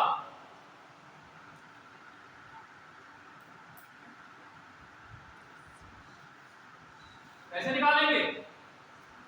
जितना ये वेट है mg, उसको डिस्टेंस से मल्टीप्लाई करोगे। तो अब ये दूरी कैसे निकालें? ये हमारी जो रॉड है लंबी है 200 सेंटीमीटर की है, 200 सेंटीमीटर है, और ये कहां से पास होता है? सेंटर से पास होता है। इसके बाद ये 200 मतलब ये 100 यहां पे हो जाए। ये पूरा कितना होगा? ये यहां से लेकर के 100 होगा। तो अगर यहां तक 100 है और ये कितना है? 40 है, तो ये कितना बचा? ये 100 था, ये पूरा 40 हो गया, तो ये कितना बचा? 100 माइनस 40 करोगे, पूरे 100 कितना आएगा? ये 60 आ जाएगा, 60 सेंटीमीटर होगा। तो मीटर में क्या होगा? 0.60 मीटर हो जाएगा। तो इसका मोमेंट कितना आएगा? अब बताओ, आप क्या बता सकते हो? इसका मोमेंट इस O के अबाउट कितना होगा? इसका कैसे? 0.5 g इंटू 0.60 मल्टीप्लाई करोगे, हुआ कि नहीं हुआ? ये वाला हुआ। अब इसका बताओ, moment of mg about o, o के अबाउट mg का, m का कितना होगा मोमेंट? mg कहां पे हैंग कर रहा है? 160 लिखा हुआ है। तो अब इसकी दूरी c से कितनी होगी? 60 बची, तो 60 आ जाएगी। तो ये भी 60 यानी 0.6 कितना आएगा? mg into 0.6 हो जाएगा ये। ठीक, इसका मोमेंट हो गया, इसका हो गया, इसका हो गया। अब एक बच रहा है, कौन सा? n का मोमेंट। n का मोमेंट o के अबाउट कितना होगा? 0, क्योंकि o सही पास हो रहा है, तो वो सीधे सीधे 0 हो जाएगा। Moment of n about o। अब जरा ये चेक कर लो, जितने मोमेंट निकाले हैं कौन सा क्लॉकवाइज है, कौन एंटी क्लॉकवाइज, ये भी देख ले। पहले बताओ, ये वाला जो है 2g का o के अबाउट मोमेंट क्लॉकवाइज होगा कि एंटी क्लॉकवाइज? ये फोर्स नीचे लग रहा है, अगर हम o पे इसको पकड़ के बैठे तो ये इसको किधर घुमा सकता है? o के अबाउट ये इसको किधर घुमाएगा? ये यहां से ऐसे तो घुमाएगा यहां पे। ये कैसा होगा? ये एंटी क्लॉकवाइज। इसका मतलब ये क्या होगा? प्लस हो जाएगा। ठीक, चलो भाई, अब दूसरा आ जाता है ये वाला। ये वाला जो लोड लग रहा है वो इस O के अबाउट इस रॉड को किधर घुमाएगा? ये इसको यहां पकड़े हुए हैं, तो ये ऐसे लग रहा है, ये नीचे लगेगा। ये क्या है? ये यहां से क्लॉकवाइज, यानी घड़ी की सुई की दिशा में, तो ये क्लॉकवाइज मतलब है ये माइनस में हो जाएगा। ठीक, अब बचा कौन सा? ये वाला। ये भी क्लॉकवाइज है, तो ये भी माइनस आ जाएगा। ठीक, अब क्योंकि बैलेंस है तो सारे मोमेंट 0 आने चाहिए। सबका सम करके कर दीजिए, सबको 0 कर दीजिए भाई। तो पहला वाला कितना था? 2g प्लस इंटू 0.2g, ये माइनस में है। 0.5g into 0.6g minus mg into 0.60 बराबर, ये तो 0 ही है, ये बराबर। ठीक, अब यहाँ पे तो हर जगह पे g आ रहा है, तो g कैंसिल हो जाएगा, g कैंसिल हो गया। ये 2 है, और 2 कितना? 2 ग्राम था कि केजी था? 2 कितना था?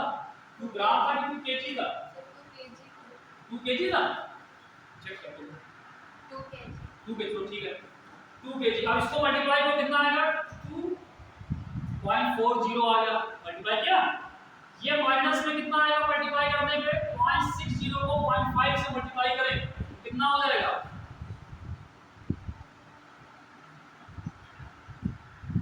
0.30। ये होगा 0.5 को 0.6 से मल्टीप्लाई करो, 0.30 आएगा। माइनस ये कितना हो जाएगा? 0.6 m बराबर 0। ठीक है, अब ये माइनस वाला उधर कर दीजिए आप सीधे सीधे, तो 0.40 बराबर 0.3 प्लस 0.6 m हो गया। ये प्लस हो जाएगा और ये पॉइंट ये निकल जाएगा। अब इसको इधर रख सकते थे, आज इसको इसको धरना है, इसको और इधर ये वाला इधर, ये हो गया 0.5 माइनस 0.3 और ये वाला इधर ले गए तो ये बराबर हो गया इधर। ठीक, ये इधर हो गया 0.4 में से 0.3 माइनस किया कितना आया 0.10, 0.6 m हो गया। यहां से m निकाले कितना आएगा, m बराबर 0.10 अपॉन 0.6 डिवाइड करें कितना आएगा 1/6 kg 1/6। ठीक, तो ये इस तरीके से ये इक्विलिब्रियम का हमने आपको ये क्वेश्चन बताया। अब अभी हम फिर से पूछ रहे हैं, इसमें कोई चीज क्लियर जो नहीं हो रही जो हमें बताइए, हम उसको फिर से समझें, क्योंकि सारे सवाल ऐसे ही होंगे फिर आप समझे ऐसे बैठे रहोगे, कोई फायदा नहीं होगा इस तरीके से। 1/6 ये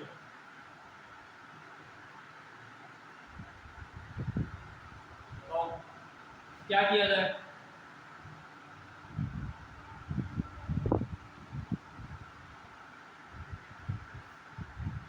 क्या करें बताओ, क्लियर है? परपेंडिकुलर डिस्टेंस निकाल डाउट है, नहीं गलत गलत है क्या?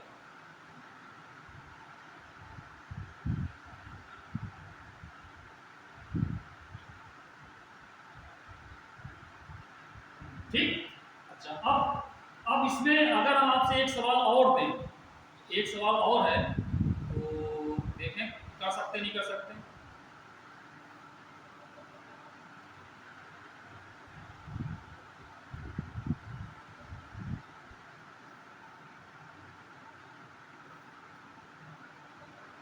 एक सवाल एक बार आया है, इसमें लिखा हुआ है कि अ कपल प्रोड्यूसेस, एक कपल जो होता है प्रोड्यूस करता है, क्या प्रोड्यूस करता है, तो पहली चीज लिखा हुआ है लीनियर एंड रोटेशनल मोशन, पहला दिया है लीनियर एंड रोटेशनल मोशन, दूसरा दिया हुआ है नो मोशन और तीसरा दिया है प्योरली लीनियर मोशन और लास्ट है प्योरली रोटेशनल मोशन। अगर किसी बॉडी पे कपल लगता है तो कपल कौन सा मोशन प्रोड्यूस करता है, कपल क्या करता है रोटेशन करता है, तो प्योरली रोटेशनल मोशन होगा। ठीक है, ये क्वेश्चन बेस देके आप लगाएंगे इसको। ठीक,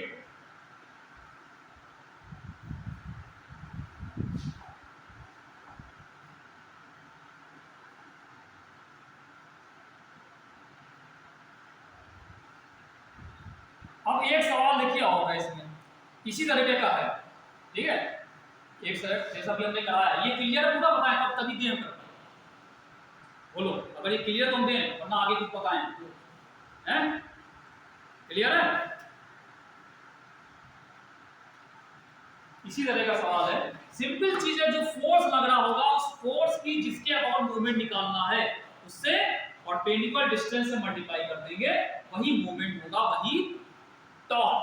ठीक है, और अगर वो बॉडी रोटेट नहीं कर रही है, अगर साम्यावस्था में है या इक्विलिब्रियम में है, तो टोटल जो मूवमेंट आनी चाहिए वो क्या आनी चाहिए, जी क्लॉकवाइज बराबर एंटी क्लॉकवाइज, या क्लॉकवाइज और एंटी क्लॉकवाइज का सम निकालोगे प्लस माइनस सब हो जाएगा। ठीक है, अच्छा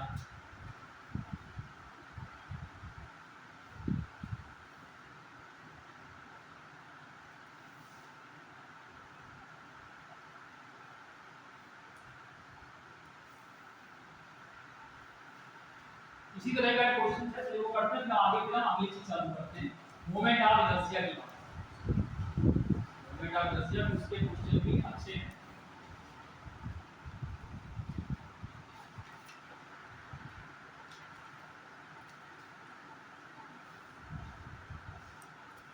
देखिए भाई next, a rod of weight W, a rod of weight W is supported by two parallel knife edges A and B.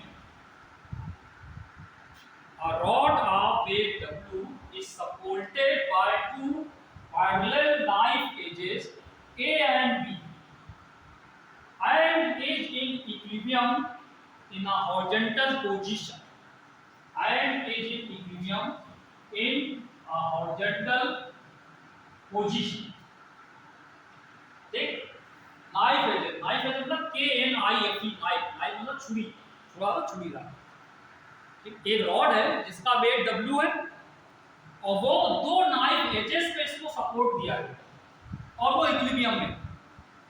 फिर है the knives KNIVES, KNIVES, the knives are at a distance D, the knives are at a distance D from each other.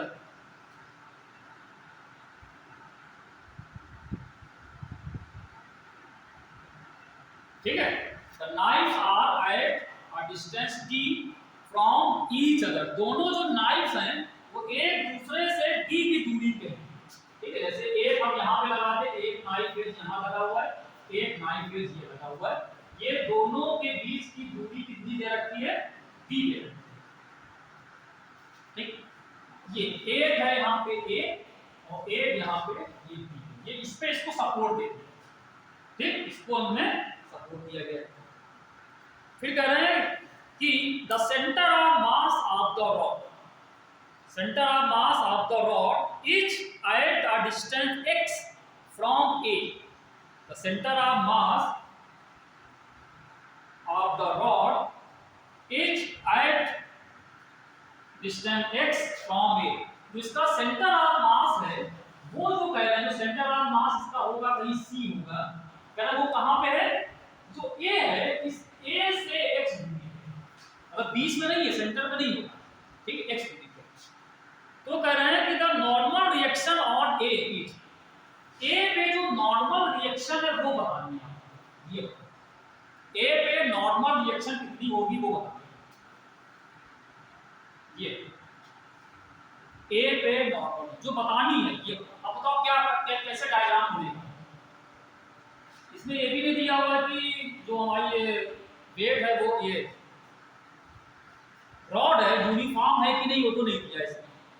ठीक है, ये uniform है कि नहीं ये नहीं दे रखा है। अगर देखो, अगर यूनिफॉर्म होती तो सेंटर ऑफ मास सेंटर 20 पे आता। ठीक है, सेंटर में इसका मतलब वो x लिया, इसका मतलब वो यूनिफॉर्म रॉड। ठीक है, इसलिए दे रखा। तो ये x दूरी पे इसका सेंटर ऑफ मास, x दूरी पे सेंटर ऑफ मास। तो कह रहे हैं कि जो इस पे नॉर्मल रिएक्शन जो यहाँ पे लग रही होगी ये हमको बतानी है। अच्छा बताओ तो इस पे कौन कौन से वेट यहाँ बनेंगे, कौन कौन से फोर्स बनेंगे, कितने कितने फोर्स बनेंगे, जरा बताओ जल्दी बताओ, सोच करके कितने फोर्स लगेंगे ये।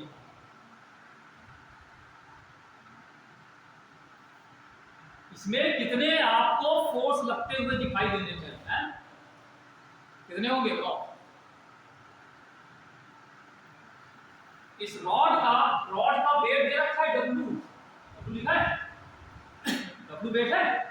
तो W वेट कहां से पास होगा? सेंटर ऑफ मास से। तो जो सेंटर ऑफ मास होगा वहां से W जाएगा नहीं जाएगा? तो एक तो इसमें नीचे की तरफ W आए, इसको WG नहीं लिखेंगे, ये W खुद वेट है। अगर मास m लिखा होता तो mg लिखते। ध्यान दीजिएगा, जब वेट लिखा होता है, वेट मतलब वो g से मल्टीप्लाई किया गया। वेट मतलब उसका भार, वही जो ग्रेविटेशनल फोर्स लगता है वही mg होता है। अगर खाली m लिखा होता मास तो g से मल्टीप्लाई करना, तो ये c से ज्यादा होगा। और क्या क्या लगेंगे फोर्स पे? और भी लगेगा, और भी लगेगा। जब कोई बॉडी किसी दूसरी को टच करती है, ये यहां टच कर रही है ऐसे, तो इसकी रिएक्शन लगेगी, कहां लगेगी रिएक्शन? एक दोनों लगेगी, एक यहां पे एक दोनों, जहां जहां टच करें जगह टच करेगी वहां रिएक्शन लगेगी। अभी तक क्या होता था, हम इसको एक जगह लगाते सपोर्ट देते थे यहां, तो यहां रिएक्शन लगेगी। जब दो जगह लगाओगे तो दो रिएक्शन, तो इसमें एक रिएक्शन यहां से भी जाएगी और एक रिएक्शन यहां से। तो इसको N2 मान लो, इसको N1 मान लो, दो आ जाएंगे।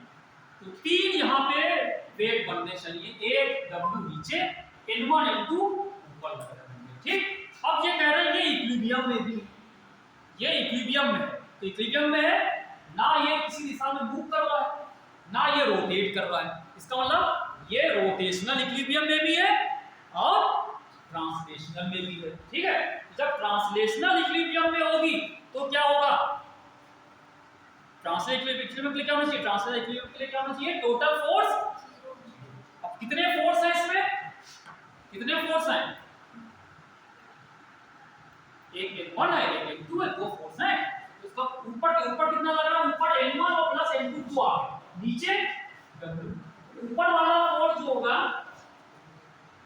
ये n1 और n2 बराबर, ठीक, एक तो ये आना चाहिए n1 प्लस n2 बराबर w आ जाएगा। ठीक, क्लियर भाई, एक तो ये होना चाहिए। क्लियर, अब इसमें एक चीज ये भी आप कर सकते हो कि हमें निकालना क्या है, निकालना क्या है,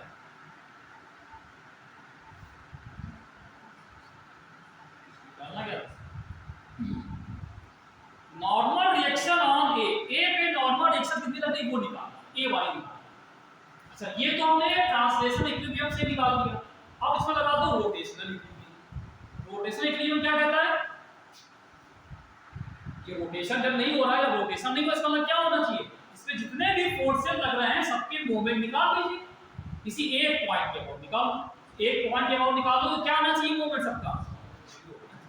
ठीक है, तो हम किसके अबाउट निकालें, हमको n1 निकालना है, n1 निकालना है, तो किसके अबाउट निकाला जाएगा, हैं? सुनो, अगर आप इसके अबाउट लगाओगे c के अबाउट, ध्यान दीजिएगा मेरी बात, इस समझने वाले ये सवाल आपको लगाएंगे, ध्यान देना।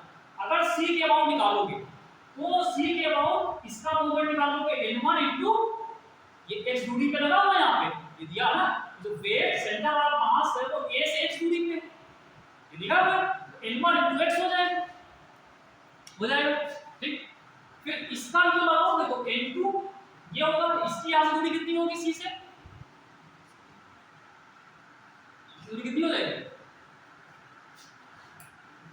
n2 की दूरी c से कितनी होगी,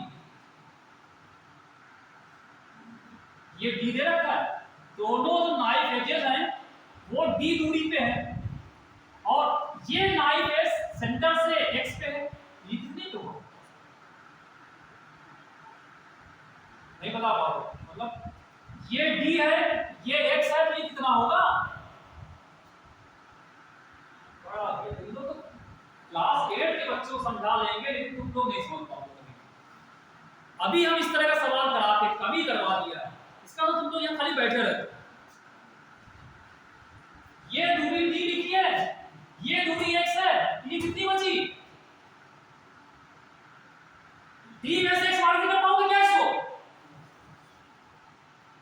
इस d में से x माइनस नहीं कर पा रहे क्या, जब ये पूरी दूरी d है ये x है, तो कितना बचेगा, d माइनस x नहीं होगा ये,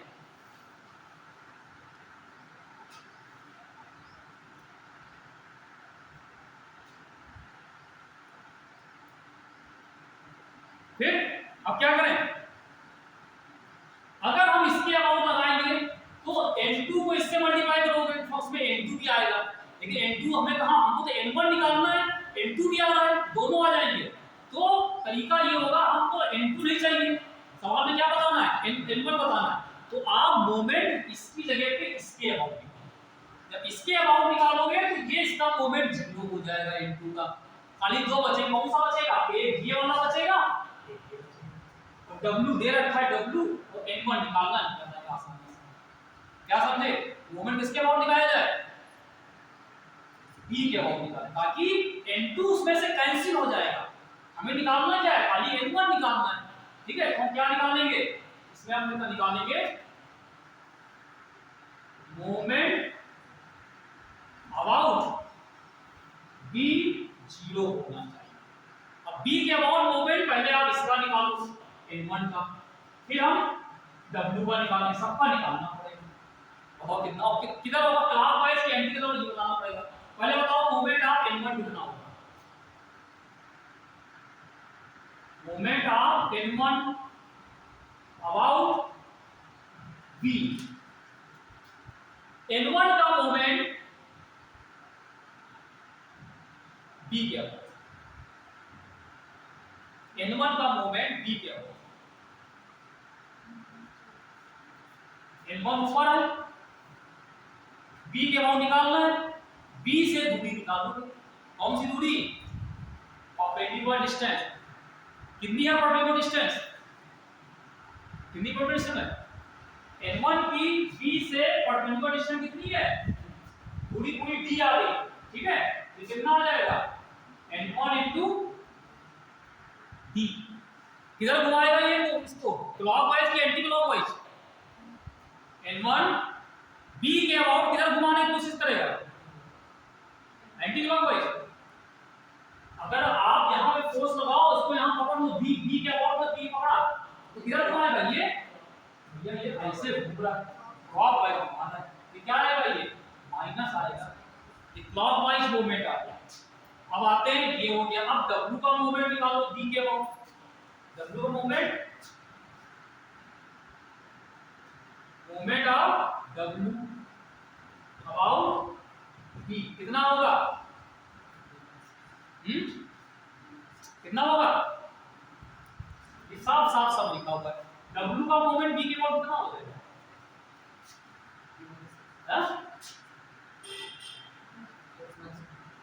कितनी दूरी यहां से इसकी?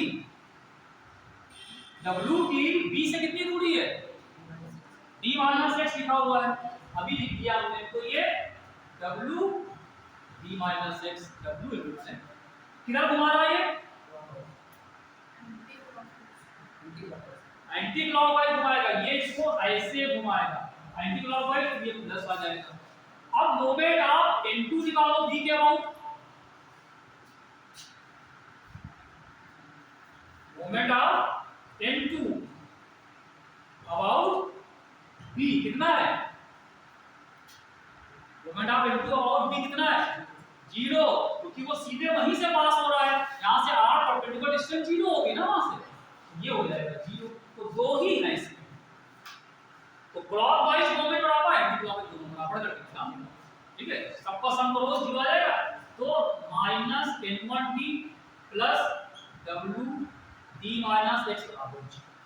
ठीक, हमको निकालना क्या था? N1 निकालना था, ये माइनस वाला उधर चला गया, तो ये प्लस में आ गया N1D बराबर WD माइनस x। तो यहां से अगर हम N1 निकाल लेंगे तो कितना आएगा? WD माइनस x अपॉन, ये आंसर आएगा। ठीक, ये आंसर आएगा। ठीक, ऑप्शन आपने लिखे थे, आंसर नहीं लिखे थे, तो ऑप्शन आप लिख लीजिए, ऑप्शन और WD माइनस ये आ रहा है।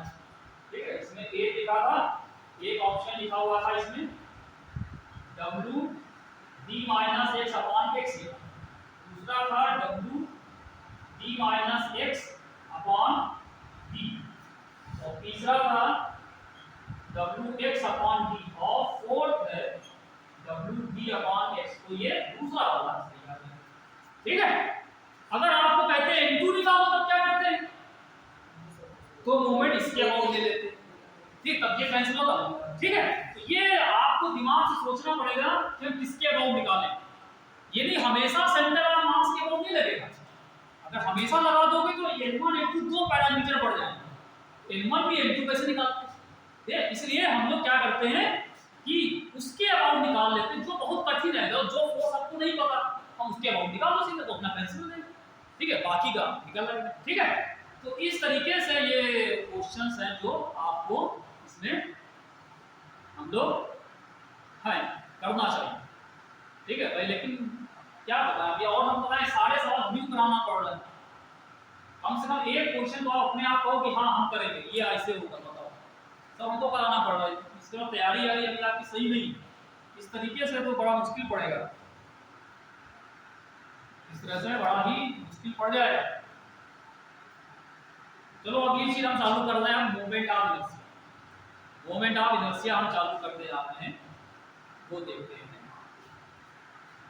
हमने जो क्वेश्चन दिए थे नहीं लगा किसने, जो हमने क्वेश्चन को दिए थे नहीं लगा, लगा नहीं लगा,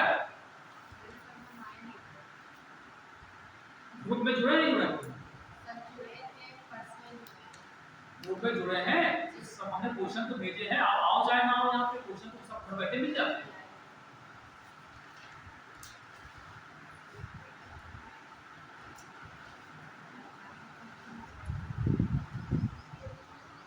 अभी हम फिर से पूछ रहे हैं, अगर इसमें कोई चीज क्लियर ना हो बता दो अभी क्या है, हम समझा दें कैसे।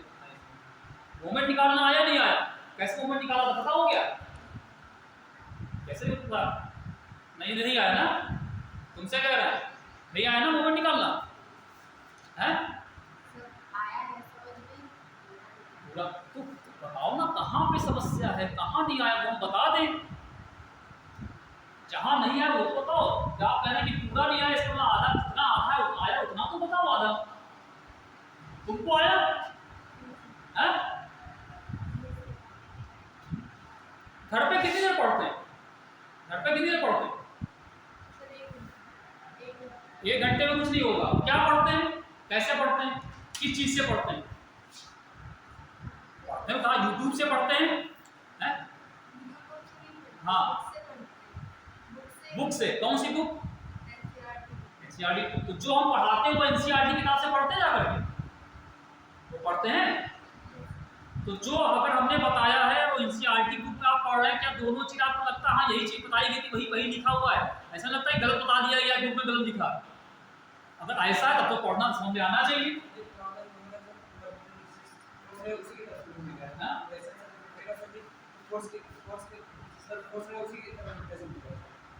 नहीं तुम ऐसे देखो ना, ऐसे आपसे कहें, आपसे हम ये कि ये चीज है यहाँ पे, ठीक है, ये यहाँ पे पकड़े हुए हैं, हमने इसको यहाँ पे पकड़ लिया और यहाँ पे एक फोर्स ऊपर लगाया, तो ऊपर फोर्स लगाओगे तो तुम देखो जब ऊपर फोर्स लग गया ये किधर घुमाएगा, इसको ऐसे घुमाएगा।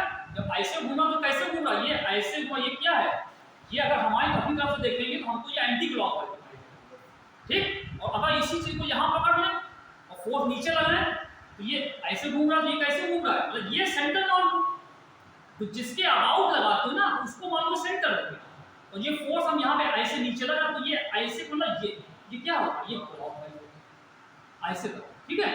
इस तरीके से ये यहाँ पे पकड़े, अब यहाँ पे फोर्स नीचे लगा दे तो आप मान लो इसको यहाँ पकड़े हुए, मतलब ये सिर्फ जहाँ पे जिसके अबाउट बोलते हैं आप मान लो कि वो सिरा इस तरह बंधा होगा, वो नहीं घूमेगा, बाकी पूरी बॉडी घूमेगी। जब ये फोर्स यहाँ पे लगेगा तो पूरी बॉडी कैसे घूमेगी, ऐसे घूमेगी। तो ये कैसे आप चेक कर लो यहाँ पे, ये कैसा, ये एंटी क्लॉकवाइज, ऊपर लगाओगे वही चीज यहाँ पे, जैसा हमने बोला ये फोर्स ऊपर लगा, इसको यहाँ पकड़े हुए तो ये सिरा नहीं घूमेगा, पूरी बॉडी घूमेगी, ये फोर्स इधर घुमाएगा इसको, ठीक। ये वाला नीचे लगा था, ये किसको कहते हैं, इधर घुमाएगा पूरी बॉडी को, ऐसे रहेगा। और जो फोर्स लग रहा होगा उस फोर्स की जो लाइन होती है, ये लाइन है, इस लाइन को आप सीधे सीधे आगे ऐसे करो, ठीक है। और यहां से इसको पर परपेंडिकुलर एक ऐसी लाइन खींचो जो उसको 90 डिग्री पे मिले, वो जो दूरी होगी वो उससे इसको मल्टीप्लाई करना, ठीक है। जैसे ये W हो गया फोर्स, और इससे जो नंबर दूरी कितनी d-6 है तो W * d-6, ये इसका मोमेंट है। ये पूरा जो फोर्स आ रहा है उसकी यहां से परपेंडिकुलर डिस्टेंस, परपेंडिकुलर डिस्टेंस मतलब होता है जो फोर्स को आप सीधे लाइन पूरी खींच दो, और यहां से इस लाइन पे ऐसी एक और लाइन यहां से खींचो जो उसको 90 डिग्री पे मिल रही है, उसकी जहां पे मिलेगी ये दूरी तो होगी वो, जैसे यहां पे निकाला ना, इसकी दूरी यहां से कैसे निकालो, ये यहां रुका था, इसका मोमेंट निकालना था, तो ये फोर्स है, इसको यहां पे ये फोर्स पूरा ऐसे यहां से परपेंडिकुलर डालोगे तो ये पूरी लाइन कौन सी है, x, तो n1 * x ये वाला, ठीक है, ऐसे निकाला जाएगा, ठीक है। तो भाई इस तरीके से आप यहाँ पे सारे यहाँ पे इसको करने होंगे। चलो फिर इसको छोड़ते हैं, टाइम हो गया है, ठीक है, हो गया। मोमेंट ऑफ इनर्शिया जरा देर में हो नहीं पाएगा, आपको समय लगेगा और आपको थोड़ा सा हाँ नेक्स्ट टाइम पढ़ेंगे आप, ये होमवर्क है आपका, मोमेंट ऑफ इनर्शिया आप नेक्स्ट टाइम पढ़ के आएंगे घर से, एनसीईआरटी किताब आपके पास, आप खुद कह रहे हैं, ठीक है। तो उससे आप लोग ये चीज जरा आप पढ़ लीजिएगा, मोमेंट ऑफ इनर्शिया, ठीक है। इसको हिंदी में कहते हैं जड़त्व आघूर्ण, जड़त्व आघूर्ण, ठीक है। ये आप लोग पढ़ लीजिएगा, हम इसको फिर नेक्स्ट टर्म पे इसको डिस्कस करेंगे, जब भी क्लास होगी हम मोमेंट ऑफ इनर्शिया को समझाएंगे और उस पे क्वेश्चन। देखो इतना बता दें मोमेंट ऑफ इनर्शिया का इससे मास होता है, मास का काम क्या होता है, किसी बॉडी में अगर मास ज्यादा है तो उसमें हम यहां से हम ले आने के लिए ज्यादा फोर्स लगाना पड़ेगा, है ना। और अगर चल रही होगी बॉडी, उसको रोकना है तो हमको ज्यादा फोर्स लगा के रोके, क्योंकि मास ज्यादा। तो जितना ज्यादा मास होगा वो उतना ज्यादा हमको फोर्स लगाना, यानी उसमें इनर्शिया ज्यादा है। इनर्शिया हम बता चुके पहले लेक्चर में कि इनर्शिया क्या होता है, किसी बॉडी की प्रॉपर्टी होती है जिससे वो अपने में होने वाले चेंज को विरोध करता है। जितना ज्यादा वो विरोध करेगा, जितना अपोज करेगा, वो इनर्शिया होता है, ठीक है। लेकिन इनर्शिया जो होता है वो सीधी रेखा में काम करता है। सीधी रेखा मतलब ट्रांसलेटरी मोशन। किसी बॉडी को सीधी रेखा में आप यहां से वहां ले जाओ तो आपको यहां से वहां ले जाने के लिए जो फोर्स लगाना पड़ेगा वो डिपेंड करता है कितना फोर्स लगाए, वो मास पे डिपेंड। मास ज्यादा है, ज्यादा फोर्स लगाओगे। तो बड़े साइज बड़ी मास की बॉडी है, हम उसको ले जाना, हमको ज्यादा फोर्स लगाना पड़ेगा। और बड़े साइज की बॉडी चली आ रही है, उसको रोकना हो तो उसमें ज्यादा फोर्स लगाना पड़ेगा, तो उसमें इनर्शिया ज्यादा था। जितना ज्यादा मास उतना ज्यादा इनर्शिया।